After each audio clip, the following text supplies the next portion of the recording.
সুন্দর। অনেক সুন্দর। হ্যাঁ ভাবি যা, অনেক সুন্দর। স্বামী স্বামী বেগম মেয়েটি খুবই সুন্দরী। আমার তো পছন্দ হয়েছে। শোনো ভাই মানিক, তুমি তুমি বলো তো পছন্দ হয়েছে নাকি? বলো ভাই মানিক। হ্যাঁ দাদা, আমি যদি ওই সুন্দরীকে আমার আপন করতে পারতাম, আমি কি করি? আমি যদি সুন্দরীকে আমার আপন করতে পারতাম, সুন্দরীকে যদি আমি আমার আপন করতে পারতাম, আমার জীবনটা ধন্য হতো। আর নাম হলে আমার জীবনটা ধন্য হতো। কি বলছো ভাই মানিক?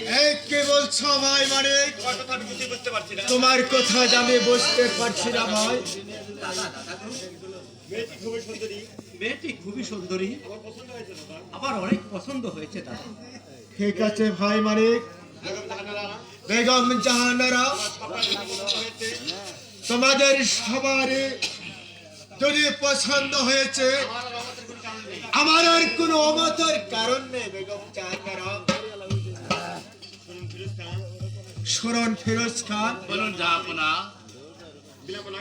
বিলম্ব না করে বিবাহের দিনটা আপনি ধার্য করুন। জাহাপনা, আগামী রবিবারের দিন আমি শুভ বিবাহের দিন ধার্য করলাম। আমি ধার্য করলাম জাহাপনা। ও ঠিক আছে ফিরোজ খান, তাহলে শুভ বিবাহের দিনটা আগামী শুক্রবারে, শুভ বিবাহের দিনটা মনিরের সঙ্গে বিমলার সঙ্গে আমি ধার্য করলাম। ঠিক আছে জাহাপনা, আমি বলেছিলাম রবিবার, আর আপনি জাহাপনা আপনি বলেছেন শুক্রবার, আমি তাই মেনেছি জাহাপনা। ঠিক আছে ফিরোজ খান, তাহলে আমরা এখন আসি ফিরোজ খান। ঠিক আছে জাহাপনা। তবে চলো বেগম জাহানারা, তবে চলে এসো ভাই মানে, তবে চলে এসো।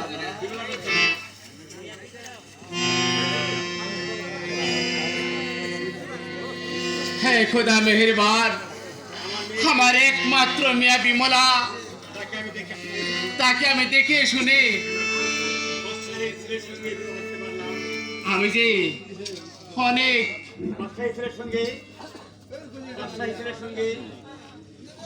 আমি যে আমার মা বিমলাকে বাদশাহী ছেলের সঙ্গে বিবাহ দিতে পারলাম, এই যে তোমার অপলীলা আমি বুঝতে পারছি না খোদা। হে খোদা, তুমি আমার মেয়েকে দেখে রাখিও। শুনুন ফিরোজ খান, আমি আপনাকে একটি কথা বলতে চাই। কি বলতে চান? বলো বলো বাবা মানিক, তুমি কি বলতে চাও? তুমি কি বলতে চাও? শুনুন ফিরোজ খান, আপনার মেয়েকে সাগর জলে নিক্ষেপ না করে, আপনার মেয়েকে ওই সাগর জলে নিক্ষেপ না করি, আপনার মেয়েকে আমার সঙ্গে বিবাহ দিন। আপনার মেয়েকে আপনি আমার সঙ্গে বিবাহ কি বলছো বাবা মানি? এ কি বলছো বাবা মানিক? তা কখনো হয় না। তা কখনো হয় না বাবা মানিক। আমি তোমার বড় ভাই আমি তোমার বড় ভাই দিলদার বাচ্চার সঙ্গে দিলদার বাদশার সঙ্গে আমি যে কথা দিয়েছি, এই যে কখনো হইতে পারে না। আমি সে কথা লঙ্ঘন করতে আমি সেই কথা কখনো লঙ্ঘন করতে পারি না। ফিরোজ খান, আপনার ভালোর জন্য বলছি।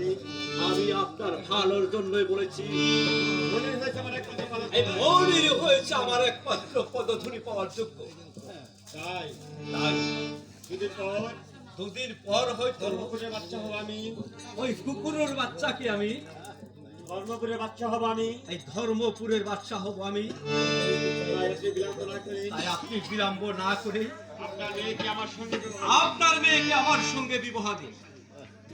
না না, তা কখনো হইতে পারে না। ফিরোজ খান, আমি জানি। আমি জানি এই খোদা করে কখনো না, সেই কথা কখনো হইতে পারে না। চুপ করো ফিরোজ খান। তুমি যতই আমাকে ভয় না দেখাও কেন, আমি এই কথা লঙ্ঘন করতে পারবো না। এখনো বলছে ফিরোজ খান, অল্প সময় আছে। তুমি স্বেচ্ছায় তোমার মেয়েকে আমার না, এই যে ফিরোজ ছাড়ের কথা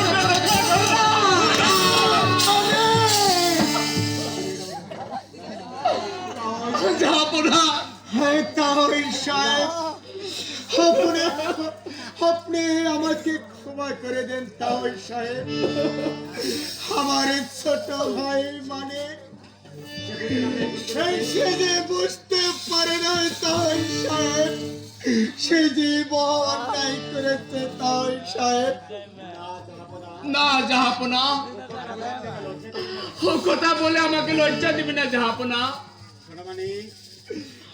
শোনো শোনো মানে তুমি অতি সত্তরে এই তাই সাহেবের পদ ধরে ক্ষমা চাই না বলছি।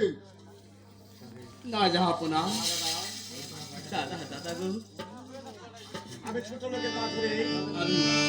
আমি ওই ছোট লোকের পা ধরে কখনো ক্ষমা চাইতে পারবো না।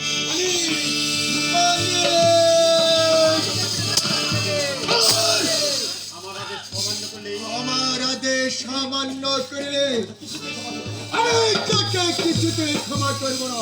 এখনো বলছে ওই তাওর নিকট হতে ক্ষমারে চলে যা বলছে সয় সম্মানে। আমি তোমার সকল আদেশ মানতে রাজি আছি দাদা, কিন্তু এই ভিখারির বাচ্চার হাত ধরে আমি কখনো ক্ষমা চাইতে পারবো না।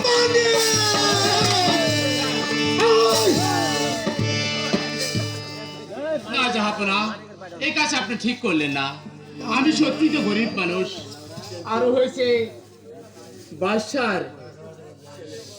তাওর সাহেব আপনি কোনো দুঃখ করবেন না তাওর সাহেব। আমার ছোট ভাই মানে বুঝতে পারে না তাওর সাহেব, আপনি ওকে ক্ষমা করে দেন তাওর সাহেব। না জাহাপনা, আমি অগ্রে ক্ষমা করে দিয়েছি। বেশ তাওর সাহেব, তাহলে এখন আমি আসি। আসসালামু আলাইকুম তাওর সাহেব। ওয়ালাইকুম আসসালাম জাহাপনা।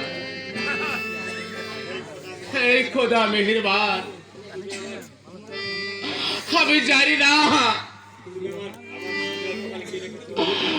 জানি না আমার কপালে এবং আমার মা বিমলার কপালে কি লিখেছো। এই যে পাক চক্রে পড়েছে, আমি জানি না খোদা, তুমি আমার প্রতি সহায় থাকিও খোদা, সহায় থাকিও।